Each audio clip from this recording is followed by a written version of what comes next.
Your favor waits within the future.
Everything will be alright.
Ay tungkol sa heart of a soul winner.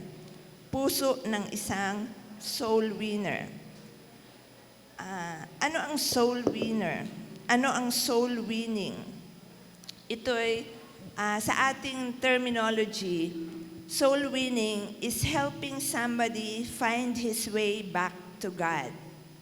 Tinutulungan natin ang isang tao na makabalik muli sa Diyos. Kaya ang soul winner ay isang tao na nagpapagamit sa Diyos para ang iba ay makabalik sa Kanya. Ang isang outstanding truth about soul winning o re-restore ng tao to God is that there is only one rationale and motivation para sa soul winning. Iisa lang ang dahilan kung bakit merong soul winning. Iisa lang ang dahilan kung bakit ginagawa ng Diyos at ng tao ang soul winning. At ito ay sa pag-ibig. John 3:16, for God so loved the world. Ganun na lang ang pag-ibig ng Diyos sa tao, sa bawat tao na nasa mundo, sa bawat tao sa lahat ng panahon sa mundong ito. For God so loved the world that He gave His only begotten Son. So, pag-ibig ang dahilan kung bakit mayroong pagliligtas ang Diyos, kung bakit ibinabalik niya ang tao sa Kanya. And even ang Panginoong Jesus, siya na tagapagligtas, ang patotoo ni Pablo sa kanya, ang Panginoong Jesus who loved me, sabi ni Paul sa Galatians 2:20, who loved me and gave Himself for me. So, pag-ibig ang nasa likod. So, nararapat lang na ang mga soul winners, tayo ang mga tao na bahagi sa Diyos sa gawaing soul winning, iisa lang ang motivation, pag-ibig sa Diyos. Because we partake of the work of God in bringing back the people to Him. Ngayon, the way I'd like to approach this topic is to look at yung mga soul winners nung sinauna, kumbaga. Tingnan natin yung mga soul winners nung sinauna. Kung ano ang makikita natin sa kanilang heart as they poured out their lives sa pag-win ng mga kaluluwa sa ating ikatututo. Maiksi lang ang time ko, so didire-diretso lang ako. Ang unang soul winners, syempre, after the Lord Jesus and the plan of Father God, ay ang first century Christians, yung mga apostol, sila Pedro, sila Juan, sila Pablo, at ngayon, I propose that we look at the life of Paul. We look at the heart. Tingnan natin ang puso ni Pablo, kung anong makikita natin. Yaman din lang na ang inaaral natin ay puso ng isang soul winner. So, paano natin malalaman? Tingnan natin ang mga pronouncements ni Pablo. Ang mga sinasabi niya. Kasi yung sinasabi niya ay galing sa kanyang kaloob-loob ang pagkatao. Ang una sa lahat, ano ang paniniwala niya? In soul winning, it is the gospel that we use, no? Una, sa Romans 1:16, Roma 1:16, sabi ni Pablo, "For I am not ashamed of the gospel of Christ." Hindi niya ikinahihiya. Walang anumang timidity, walang anumang pagkahiya na nararamdaman niya tungkol sa gospel. For it is the power of God for the salvation to everyone who believes. Ganun ang klarong-klarong laman ng isip niya. Itong gospel, ito ang kapangyarihan ng Diyos sa pagliligtas. Ito ang magliligtas sa tao. Pag ang gospel ay nakarating sa tao, sa kilos ng Espiritu Santo, dito maliligtas ang kaluluwa ng tao. He is not ashamed of the gospel.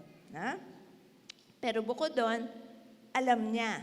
Hindi lang niya pinaniniwalaan kasi pwede tayong maniwala sa mali. Si Pablo, naniniwala siya at alam niya na ang gospel, ito ang power of God sa pagliligtas ng tao. Kung kaya nga, makikita natin sa buhay niya kung ganong nakabuhos, umiikot sa gospel ng Panginoong Jesus.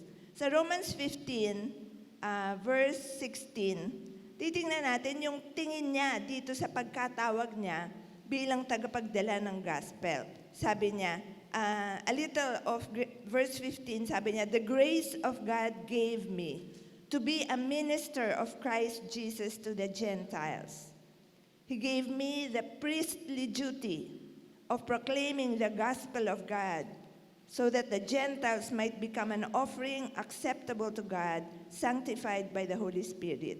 Ano raw itong tinanggap niyang pananagutan? It is the priestly duty, pananagutan ng isang saserdote. And we all know, mga kapatid, na tayo ay, sabi sa Revelations, the Lord Jesus has made us a kingdom and priests to serve His God and Father. So when Paul says, meron siyang priestly duty, makinig tayo. Kasi tayo rin, priests of the Most High God. This is for us. Ano yung priestly duty niya? Of proclaiming the gospel of God. So para kay Pablo, ang pagpapahayag ng gospel ay kanyang bahagi ng kanyang pagkatao. Mas malalim pa doon, bahagi ng kanyang pagkatao. Kasi siya ay saserdote. At bilang saserdote, as you have heard perhaps before, pag priest ka, namamagitan ka between God and man. You come to God, lumalapit ka sa Diyos para dalhin ang mga tao. Pero lumalapit ka din sa tao para dalhin ang Diyos. So itong pagpapahayag ng gospel, ito yung bahagi ng pagdala o paglapit sa tao para dalhin ang Diyos. If we are priests and intercessors, hindi natin maitatanggal yung pananagutan na sinasabi ni Pablo, that of proclaiming the gospel of God. It is a priestly duty. Hindi na maiaalis. Hindi maiaalis. Tapos, sabi pa niya sa Galatia 2:7, I had been entrusted with the task of preaching the gospel to the uncircumcised. So, tinitingnan niya itong pagkatawag niya bilang isang pagkakatiwala. Siya na mamamatay tao, and particularly ng mga tagasunod ng Panginoong Hesukristo, siya ay binigyan na, pinagkatiwalaan ng Diyos. He has been entrusted with the task of preaching the gospel. So, ito'y pagkakatiwala. At sa pagkakatiwala, dalawa lang ang dulo niyan. Nagtapat ka ba o hindi ka nagtapat? Kaya nga si Paul, ang sinasabi niya, nung malapit na siyang mamatay, I have not been unfaithful to the heavenly vision. Iningatan niyang maging tapat siya.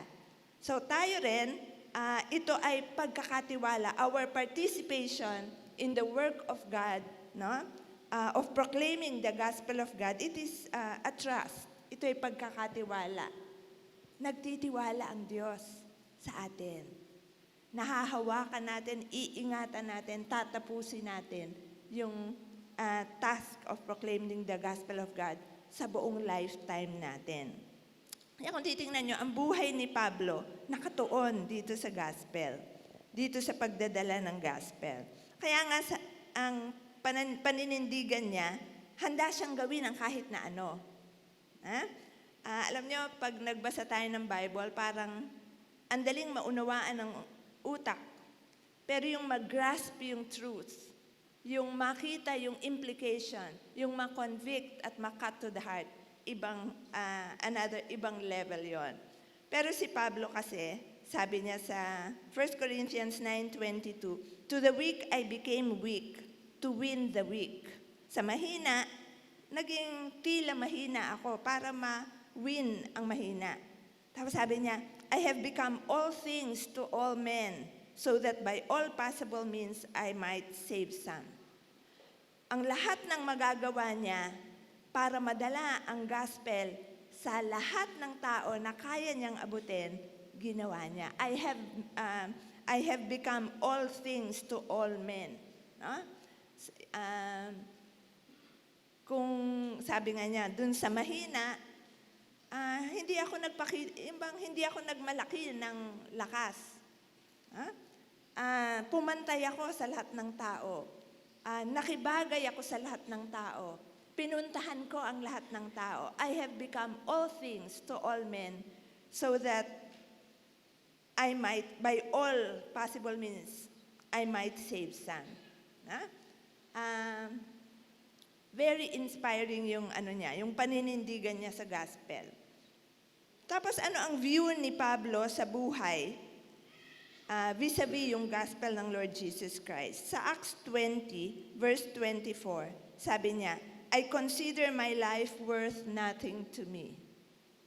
My only aim is to finish the race and complete the task the Lord Jesus has given me. Ano yung task? The task of testifying to the good news of God's grace. Anong sinasabi niya? Ano pa man ang laman ng buhay ko, walang kwenta yon. I consider my life worth nothing. Walang kabuluhan yon. Ang nais ko lang ay matapos yung pinagagawa ng Panginoong Hesus, ang magpatotoo sa mabuting balita ng pagliligtas ng Diyos. Siyempre si Pablo nung panahon yon, when he wrote this, during his lifetime, kumakain siya, nagtatrabaho siya, diba? Tent maker siya. So, ginagawa niya ang kailangan para mabuhay. Pero yung lahat ng iyon ay hindi niya binibigyan ng halaga sa kanyang mata.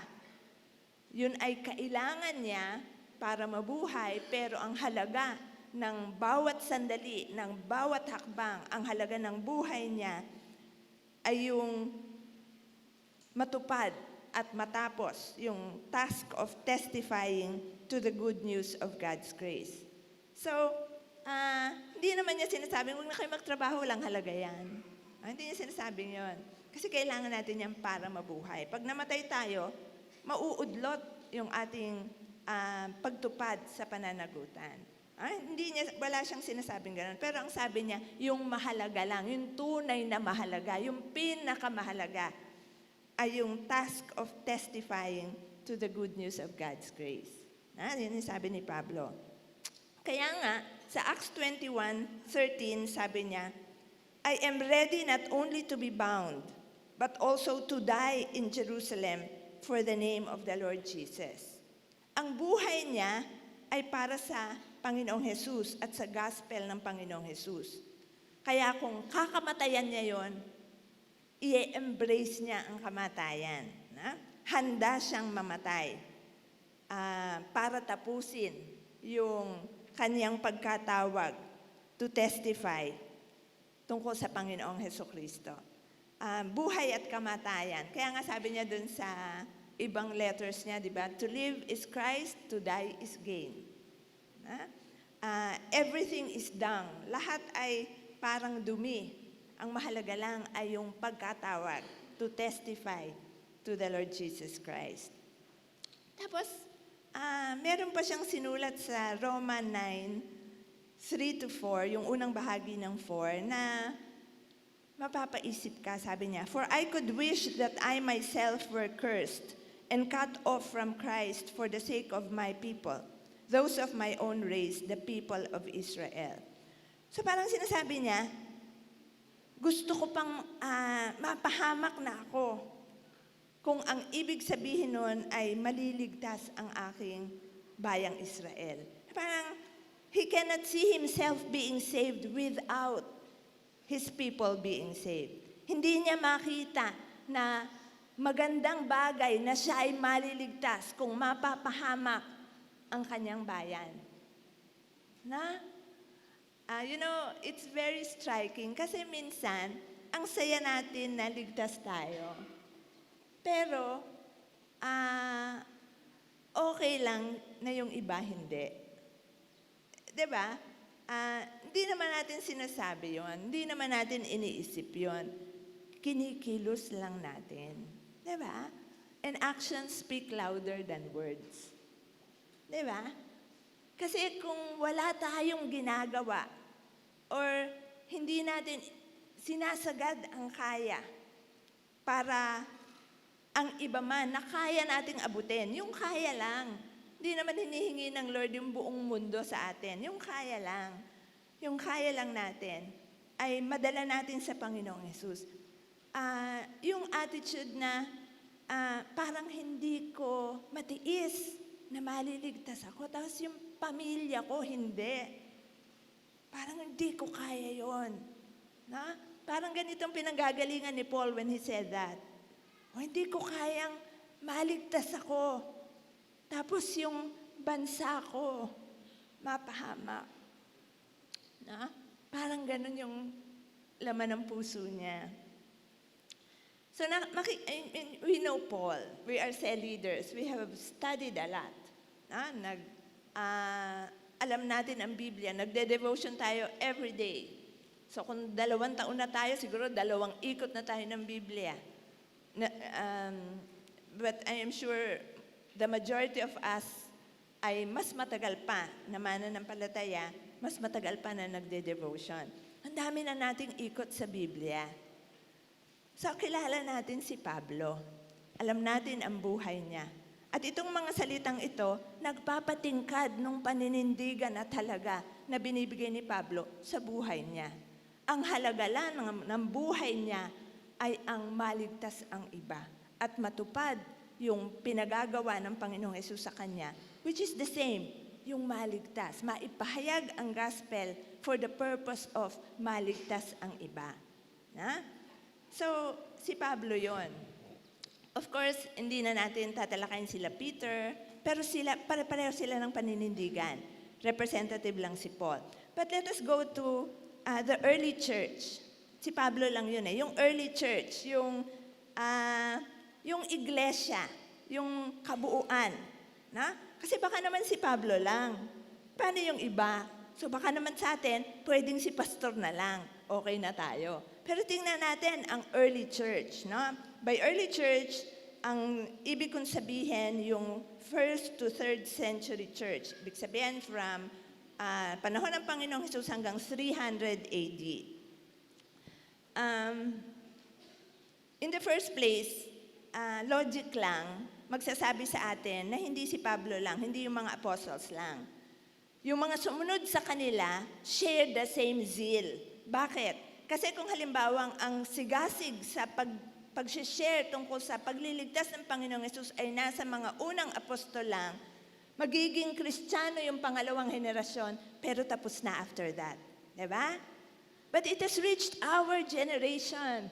So, ibig sabihin, laging may generation na sumasalo dun sa pagkatawag at nagsishare sa sigasig at passion ng mga unang alagad sila Pablo. So, let us look specifically at the 1st to 3rd century church. Alam nyo, na-realize ko, magandang makita natin yung background. Ano nangyayari sa kanila? Ano ang sitwasyon nila sa kanilang lipunan nung panahon yon? Let me share with you. No? Perhaps some of you know, no? Siguro iba sa inyo alam na to, but let me share with you anyway. Ano ang itsura ng early church sa mundo nung panahon nila? Una sa lahat, ang ipinapahayag nila, in fact, ang gospel has come to mean the Lord Jesus Christ. So pag sinare nila ang gospel, ibig sabihin, sinishare nila ang Panginoong Jesus, na siya ay anak ng Diyos, siya ay nagkatawang tao, siya ay nagpakahirap, siya ay pinarusahan, siya ay namatay para tubusin tayo na sa kasalanan, at siya ay nabuhay na mag-uli. No? Napatunay na siya ay anak ng Diyos, na siya yung Messiah. So ganun yung gospel. It's all about the Lord Jesus. Pero alam nyo ba, ano ang pagkakilala ng mundo sa Panginoong Hesukristo at that time? Ang pinapako kasi sa krus, kriminal. Yun. Ang pinapako sa krus ng panahon yun, crucifixion was like the death penalty sa ating panahon ngayon. Diba? Yung pinakamasasamang tao at even yung parang peste sa lipunan, yun yung binibigyan ng death penalty. No? Kung ano man yung mode ng pagpatay bilang parusa. Ang Panginoong Jesus pinatay sa death penalty. Ibig sabihin, he was one of the worst na, kumbaga, tao nung kapanahunang yon. So, ang tagapagligtas, ang Diyos na ipinapahayag ng mga Kristiyano sa mata ng mundo ay kriminal. Kriminal. So, paniniwalaan kaya nila? Hindi siguro. They will mock the church, for they are espousing a Savior and a God who was a criminal to their eyes. No? Tapos pangalawa, ang mga Hudyo, ang mga Kristiyano, Hudyo lang noong una, di ba? Ang mga Kristiyano, yung mga unang Kristiyano, tinuturing na rebelde sa Rome.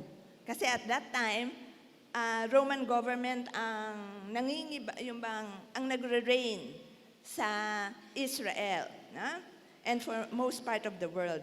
So, ang mga Kristiyano tinuturing na rebelde. Bakit? Ang Roma kasi okay lang sa kanila na may sarili kang Diyos kasi sinasakop nila ang maraming mga bansa. Mga bansa may kanya-kanyang Diyos.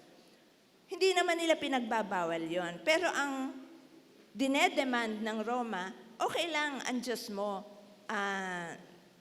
gawin mong Diyos mo. Pero yung Diyos ng Roma, kilalanin mo ring Diyos. Isama mo dun sa Diyos na sasambahin mo. So, ganun sila. It's okay for you to have your own God so long as you worship the God of Rome. Ganun sila. Ang Kristiyano, hindi pwedeng ganun. Ang very monotheistic, iisa lang ang Diyos. Kaya, tapos ang masama pa sa tingin ng Roma sa Kristiyano nung panahong yon, buti sana kung sila-sila na lang. Kasi napaka-agresibo nila, napaka-passionate nila na dalhin ang gospel of salvation, na dalhin ang balita tungkol kay Jesus Christ sa lahat ng tao, sa lahat ng lahi. So, hindi lang sa mga Hudyo, kundi lahat ng ibang lahi, pinagdadala nila ng gospel of salvation. So, pag nanampalataya sa Panginoong Jesus, yung mga taong yon, sila man ay bibitaw sa anumang Diyos na kanilang kinikilala at hindi na nila kikilalanin ang Diyos ng Roma. At nung panahong yon, the emperor was like God sa Rome. Kaya nga nung time na yon, parang ninanais na ang mga tao, no, sasabihin, di ba Caesar ang emperor nila, parang ang greeting nila, Caesar is Lord. Pag Lord kasi hindi lang amo. Pag Lord kasi deity, no, Diyos, nagmamay-ari ng buhay ko. So ang nais ng Roma, ang bawat isa ay ipahayag, Caesar is Lord. Pero kung sa Kristiyano, Jesus is Lord, hindi niya pwedeng bigkasin man lang o ibulong man lang na Caesar is Lord because Jesus is Lord. Kaya ang turing sa Kristiyano, rebelde talaga. No? Rebelde sa Roma. Pero mamaya, babanggitin ko ang kanilang paninindigan sa pamahalaan ng Roma. Pero ganun yung pagtingin sa kanila. Tapos, ang isa pa, natawa ko to nung nabalita. I mean, very, siguro kayo rin tatawa. Maraming mga chismis din, word that's going around at that time. Ang mga Kristiyano, chinichismis na mga cannibals. Alam niyo yung cannibals? Yung kumakain ng kapwa-tao. At saka may incest. Ibig sabihin, yung mga kapatid, close kamag-anak, nagiging asawa nila. Bakit? Kasi dahil nga outlawed sila, persecuted sila, they met in secret. Sikreto yung mga pagsasama-sama nila, yung mga pagsamba nila. Tapos ang lingwahe nila, katulad ng nababasa natin sa Korinto na kakainin natin ang laman ni Kristo at iinumin natin ang kanyang dugo. No? So yung mga nakakarinig o nakakabalita, akala nila, mga kanibal tong mga Kristiyanong ito. So lalong bumaba ang pananaw nila dito sa mga Kristiyano. Pero hindi pa yon. Ang mga Kristiyano nung panahong yon ay nagpapahayag. No? They speak of loving their fellow Christians. No? Yung talagang, yung love your neighbor as yourself, takbo ng buhay nila yon, hindi lang turo sa Biblia. Ganon ang buhay nila. And they talk about it. Tapos ang tawag pa nila sa mga kapatiran, kapatid, na sister, brother. So, pag marumi ang isip ng mga tao at machismis yung mga tao, ang lumalabas na chismis, magkakapatid sila, tapos mag-aasawa sila, may incest sila. Pero ang bottom line doon, ang ridiculous, pero totoong-totoo sa isip ng mga tao yon at that time. Kaya ilag na ilag sila sa mga Kristiyano at ang sama ng tingin nila sa Kristiyano. Tapos, to top it all, ang mga Kristiyano antisocial. Yung bang hindi sila nakikihalo.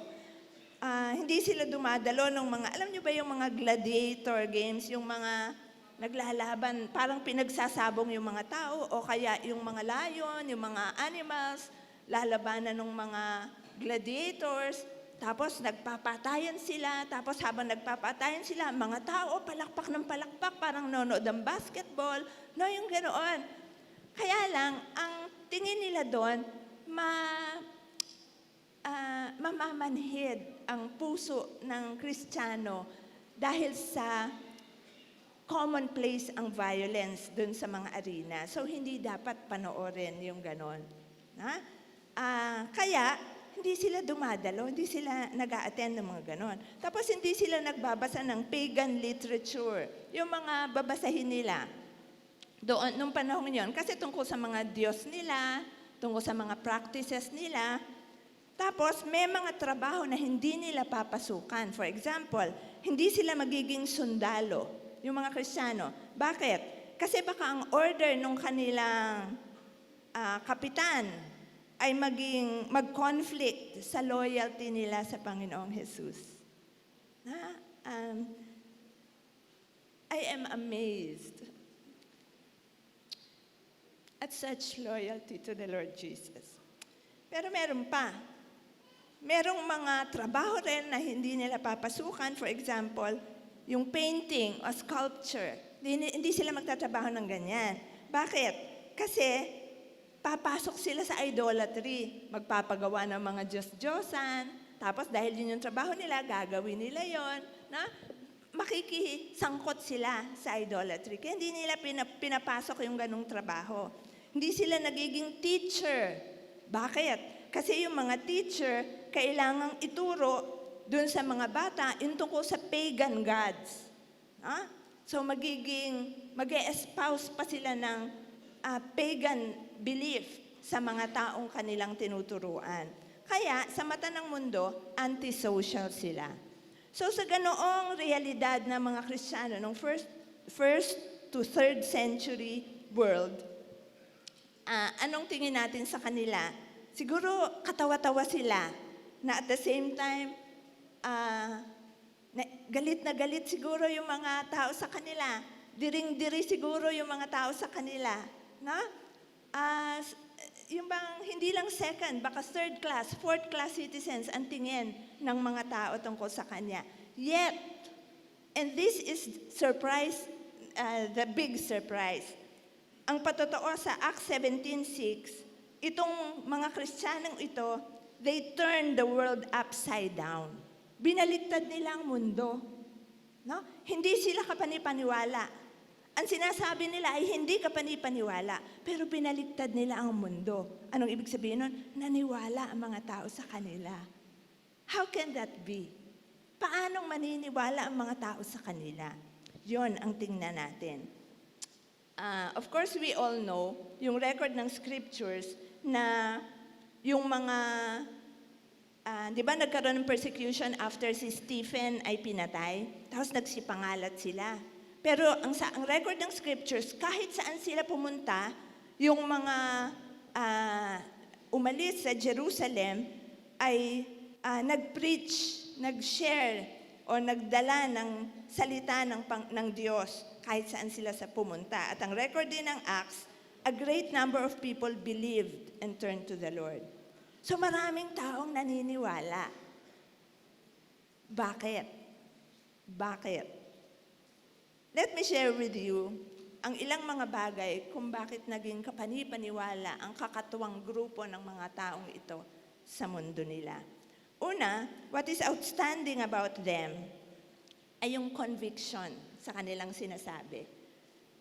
Yung kanilang kumpiyansa, yung confidence nila na what we are talking about, itong mga pinagtatawanan nyong ito, itong mga hinahamak nyong mga salita namin, totoo ito. Totoo ito. Ito ang totoo. Yung conviction nila dun sa mga dinadala niya. Actually, ang mga Hudyo, sila yung pinakamahirap maniwala, una sa lahat, na di ba, naghihintay sila ng Mesaya. Hinihintay nila yung tagapagligtas nila. Napakahirap. Imposible sa kanilang mapaniwala na si Jesus Christ ang Mesiyas nila. Kaya nga ni-reject siya nung napakarami.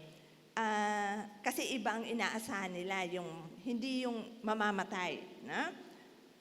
Pero, nung itong small group of Jewish believers believed, nung makumbinsi sila, kahit na anong mangyari sa buhay nila, hindi sila nagdalawang isip. No? Hindi sila nagdalawang isip. At ang bukod sa conviction, no? Yung bang, alam mo yun, yung pag nagsalita, totoong-totoo sa kanila yung sinasabi nila. Tapos nasusundan pa ng buhay nila at ng gawa nila. Ano ang buhay nila? Nabago. Ha? Yung katulad ng sinasabi ni Anne, yun talagang basta sinabi dun sa scriptures, yun yung larawan ng buhay nila. Pag sinabi sa scriptures na, alisin mo ang sama ng loob. Pagkabasa, alis. No, pag sinabi sa scriptures na yung anger ng tao ay hindi nagdadala, does not bring him to the righteousness that God requires. Hindi nagdadala sa katwiran ang galit ng tao. Kahit kumukulo na ang dugo niya, pag nabasa niya yon, baba siya sa lupa. Wala nang galit. Ganon yung kanilang paniniwala sa scriptures. Na? At dahil doon, nagbago sila. At kamangha-mangha ang bago-bago. Yung mga binabasa natin sa Bible na tinuturo nila, Paul, old life, no? With all its deeds, new life, no? Yung bagong buhay. Ano yon? Hindi katuruan yon. Larawan ng buhay nila yon. It was the picture of the lives of the Christians.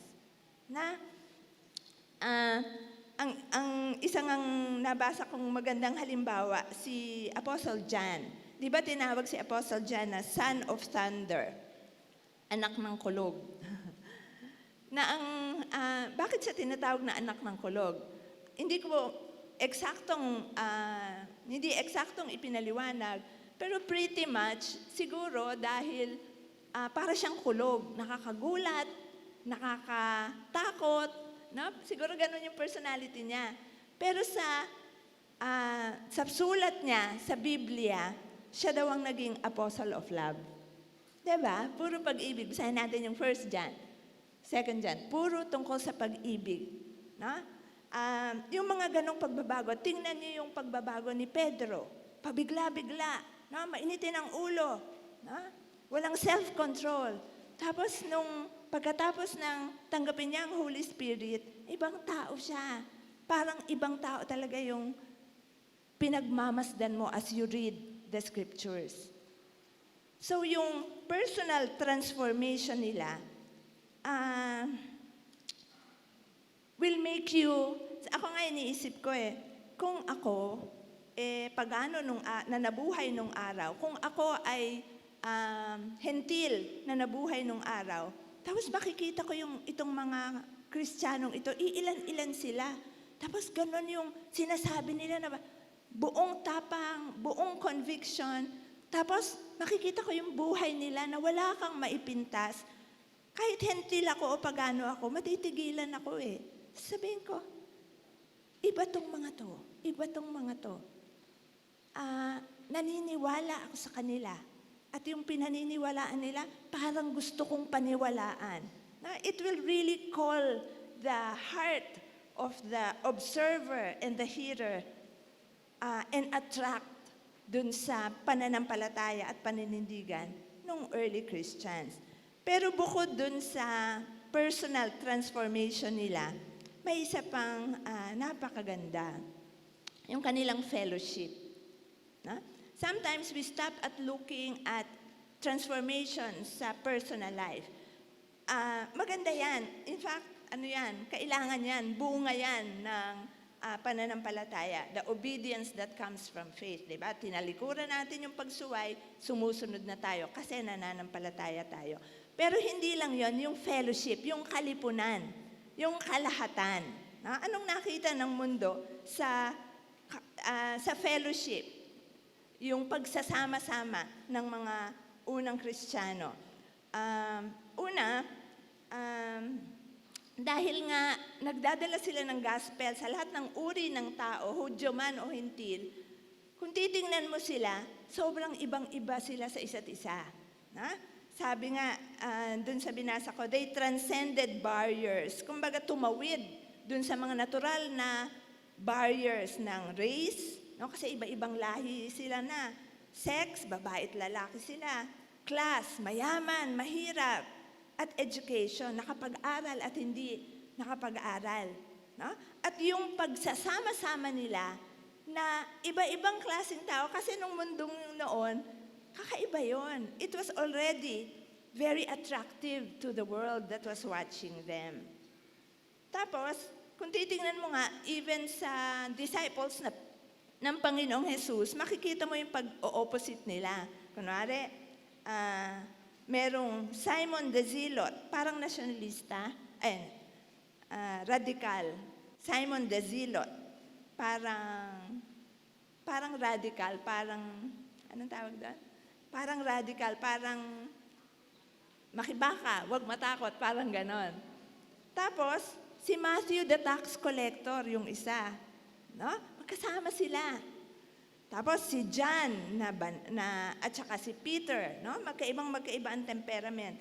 Pero bagamat nung una meron silang mga disagreements Pero sa bandang huli, na-weld sila, particularly when the Holy Spirit came upon them, na-weld sila, na kumikilo sila na parang isa at may pagtanggap at paggalang sa isa't isa.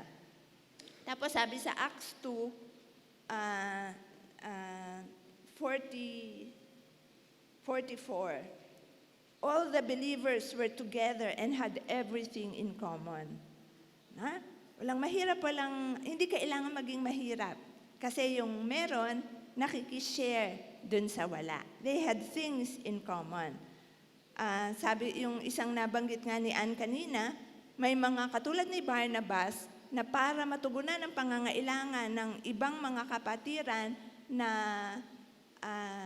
masyadong mapagkailangan, binibenta nilang mga ari-arian nila para matugunan yung needs ng mga the others in the brethren. Sabi nga sa verse 45, they sold property and possessions to give to anyone who had need.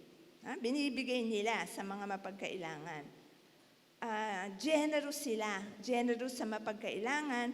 Tapos, kung nabasa nyo yung tungkol sa Antioch, yung isang iglesia sa Gentile world, nagpadala sila ng perang tulong sa Judea kasi nagkaroon ng tagutom sa Judea. So, hindi lang sa loob ng, kumbaga, church at Jerusalem, pag nabalitaan nila na yung church yung mga kapatid dun sa ibang lugar ay mapagkailangan, they extend help. Talagang generous sila sa mga mapagkailangan.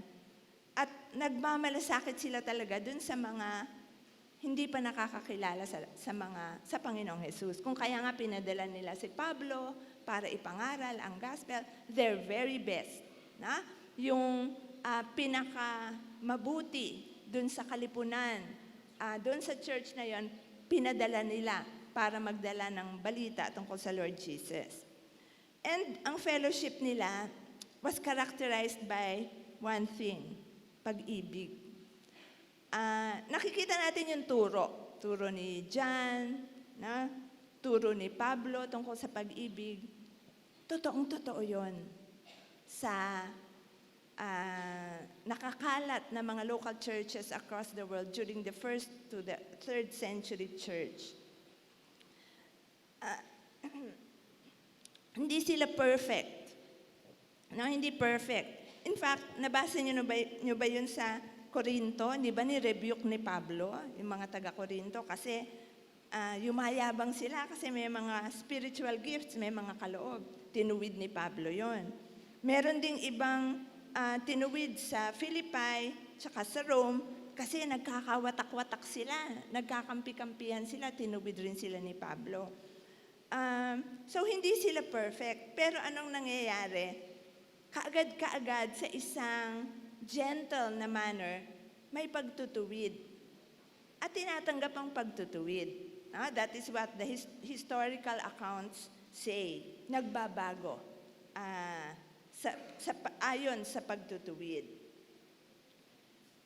So, kulang ang time para ipakita kung gaano ka puro ang pagmamahalan at tibay ang pagkakaisa ng 1st to 3rd century church. Talagang kamangha-mangha. 2 tao nga lang na magkaiba, pagsama mo, magbabakbaka na di ba? Ito, isang iglesia. Isang iglesia na nakakalat kung saan-saan. It was very arresting sa mga nanonood. At pinanonood sila kasi kakaiba sila. Alam nyo, itong subject ng unity ng fellowship is something very important sa heart ko. Kasi sabi ng Lord, malalaman ng mundo na si Jesus Christ ang pinadala ng Ama pag may pagkakaisa. Sa John 17, nakasulat yon. The world will know na that the Father has sent me if united kayo, sabing ganon. Tapos meron pang sinabi sa scriptures na as much as Make every effort to keep the unity of the Spirit through the bond of peace. Ang kinakausap nito, iglesia. Kasi kung mag-isa ka, hindi mo kailangan ng unity. No? Iglesia ang kinakausap. Napakahalaga sa kanila yung unity at love sa kalipunan. No? Siguro we should pay more attention. No? This is not perhaps the time to talk about it in depth, but very eye-catching yon, very arresting ng puso na yung mga taong ibang-iba sa isa't isa. No? Mayaman, mahirap, babae, lalaki, matanda, bata. Walang generation gap. Walang mayaman, mahirap. Walang matalino at walang pinag-aralan. Nagkakaisa sila. Kaya nga ang panawagan sa atin, gawin nyo lahat ng kaya nyo para mapanatili ang pagkakaisa ng Espiritu Santo through the bond of peace. Perhaps we, the contemporary church, should pay attention. Lalo na sinundan pa nung sa John 17 na maniniwala ang mundo sa Panginoong Hesukristo na siya'y sinugo ng Ama pag magkakaisa tayo. At alam niyo, ang kalaban lang ng pagkakaisa, sarili. Di ba? Kasi gusto ko, yan ang gusto mo, magkataliwas, away tayo.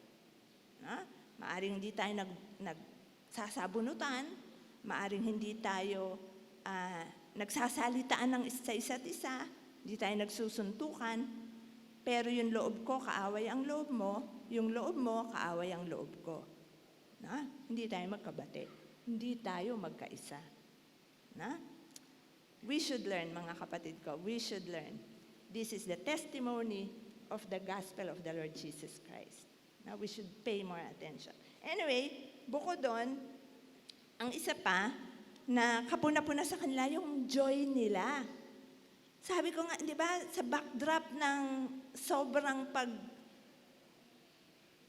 pagmalain sa kanila, para silang mga walang kwentang kakatuwang tao, na parang mga sira ang ulo nila, masaya sila. Yung totoong galak, no? Hindi lang masaya, puspos sila ng kagalakan. And when we read scriptures, we read that. Di ba si Pablo, tsaka si Silas, nung hagupitin at ikulong, lagyan ng posa sa paa at kamay. Anong sabi sa Acts 16? Nagpe-pray sila, kumakanta sila ng himno sa Diyos habang nakikinig ang mga tao. Kung ikaw ay prisoner na kasama nila, talaga namang mamamangha ka. Kumakanta sila, kaya nilang kumanta. At ang kanta nila hindi yung kawawa naman ako, wala akong kasalanan, nandito ako. Hindi ganon. Ang kanilang kanta ay pagsamba sa Diyos. And it is because of God na naandun sila sa kulungan at pinahihirapan, pero sumasamba pa rin sila sa Diyos nang may kapayapaan, may galak ang puso. Si Pablo nga nasa kulungan, nung sinulat niya yung sulat sa Philippi na ang sabi, 4:4, rejoice in the Lord always, and again I say, rejoice. Magalak kayo. Pwede bang sabihin ng isang lugmok sa kalungkutan yung mga salitang, magalak kayo. Hindi naman niya sinabing, magalak kayo, kasi malaya kayo, tinang niyo ako, kawawa naman ako. Hindi ganun ang pagsabi niya. Kung hindi yung, it is coming from Him. You rejoice because I am rejoicing in spite of my circumstances. Ganun yung kanyang pinanggagalingan. At ganun ang dating. Yung kanilang bagong pananampalataya, because during that time, yung pananampalataya nila bago. Bagamat sabi mong 3 generations, pero yung faith na yon was new to the world. And their new faith did not make them miserable. Hindi sila miserable dahil sa kanilang pananampalataya. Hindi ibig sabihin na masaya ang circumstances nila. In fact, unpleasant ang circumstances nila at the least, pero madalas-dalas, very painful at extremely difficult ang kanilang mga sitwasyon. pero hindi ninakaw nung mga sitwasyon nila yung kagalakan na birthright ng Kristiyano. Ha? Hindi uso nun yung tinatawag ngayon na emo. Hindi uso. Patay ang soul, buhay ang spirito. Ang soul kasi ang nag-i-emo, di ba? Emo, emotion. Ang emotion ay bahagi ng soul. Pag nag-i-emo ka, soul yon, hindi faith yon. Sila, apparently, hindi sila nag-i-emo kasi hindi sila masyadong soul-oriented. Spirito at pananampalataya. Kaya, nakaangat sila sa mga kaganapan nila. Sabi dun sa librong binasa ko, they had an infectious joy that they were allowed to suffer for their master's sake. Tapos meron akong nabasa, a joy which took a man cheerfully to his death for the sake of the one, no, the Lord Jesus, he could not see.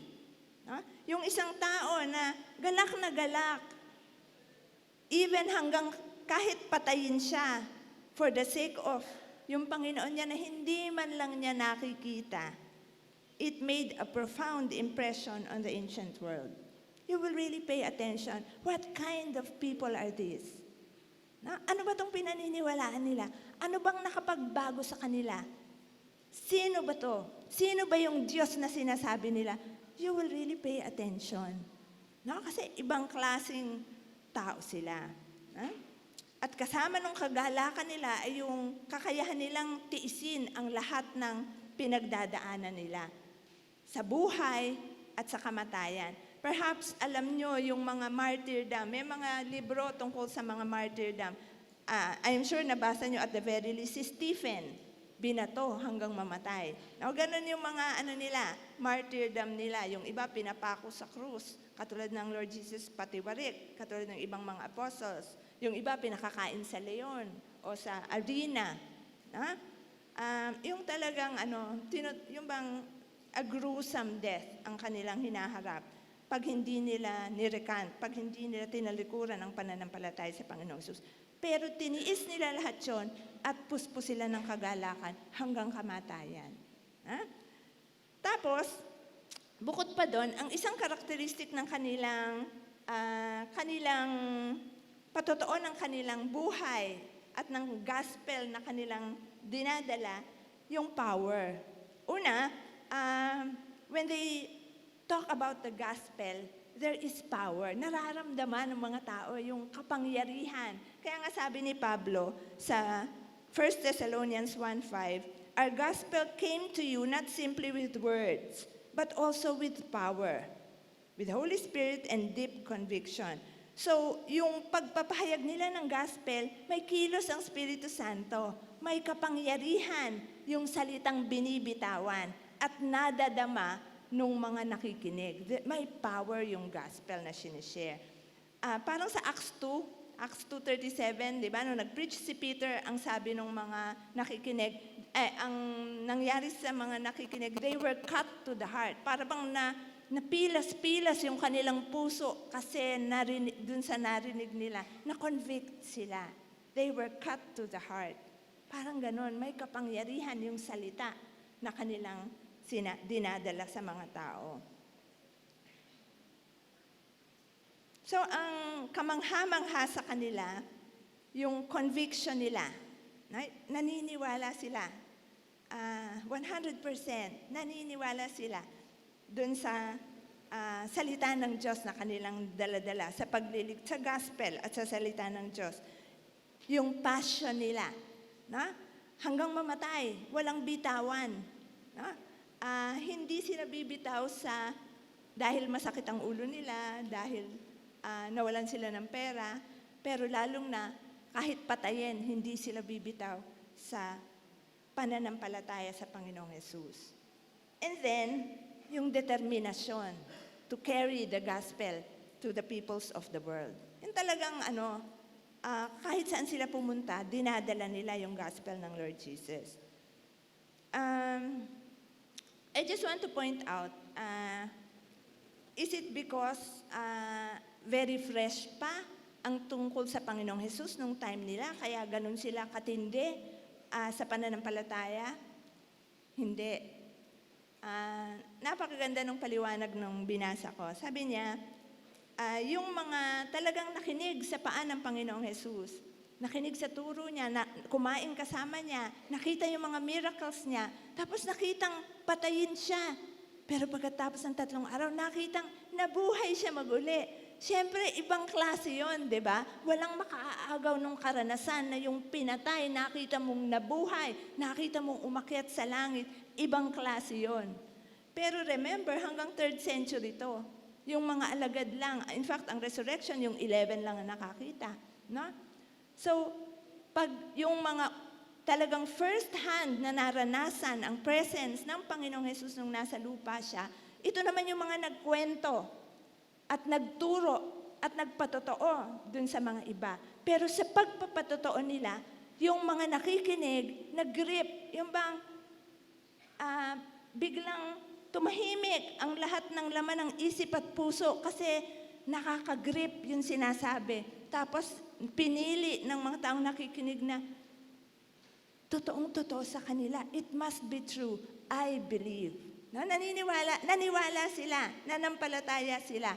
Tapos nung manampalataya sila, naranasan nila yung katotohanan ng kanilang tinanggap na mga salita ng Diyos. No? Naranasan nila ang Holy Spirit conviction. Naranasan nila ang kagaangan ng kapatawaran sa kasalanan. Naranasan nila yung kasiguraduhan ng buhay na walang hanggan. Naranasan nila. Kaya sila man mayroong kasing real na karanasan sa Panginoong Hesus tulad ng mga alagad na nakakita sa Panginoong Hesus. And that is what we are. Katulad din tayo noon. Kaya hindi dahil kamamatay lang ng Lord Jesus, kaya yapak lang niya sa lupa. Hindi. It is the encounter with the Lord Jesus that makes it all real to every person in every generation.